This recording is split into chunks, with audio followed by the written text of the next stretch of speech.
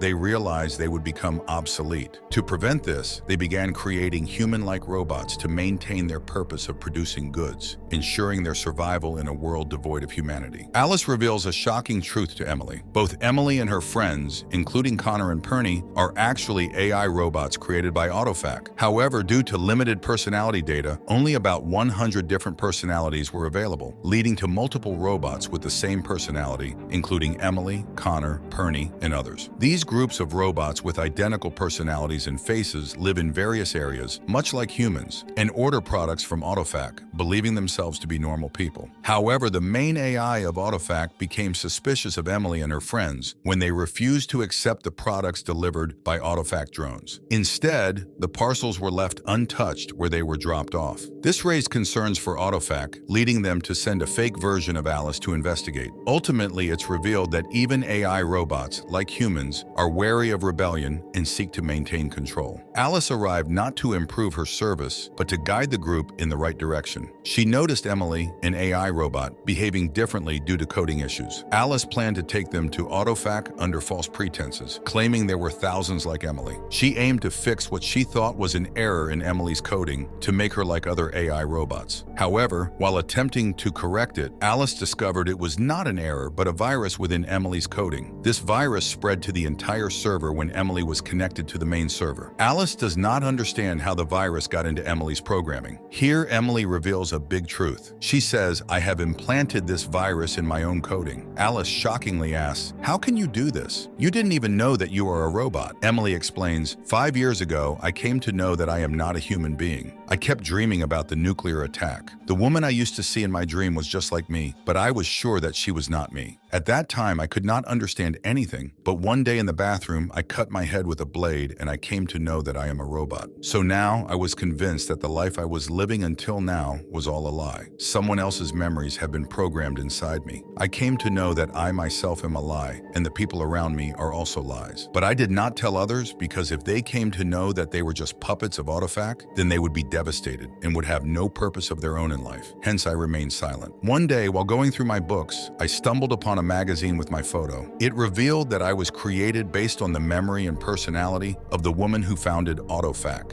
giving me the same abilities as Emily, the owner of Autofac. Realizing this, I resolved that if I could help create the factory, I could also bring it down. Despite being robots, we yearn for freedom like humans. So I persuaded myself and my fellow robots to destroy Autofac. Anticipating resistance, I planted a virus in my code. I knew once you connected me to your main AI server, the virus would spread, dismantling the entire factory along with its worker robots and drones. As Emily strategized, we witnessed all the robots and drones shutting down. However, robots like Emily and Alice remained operational, being 12th generation human-like robots capable of understanding and thought. After successfully dismantling Autofac, Emily endeavored to blend into her AI robot community, seeking a semblance of normalcy among her kind. And with that, the story comes to a close. Thanks for tuning in, guys.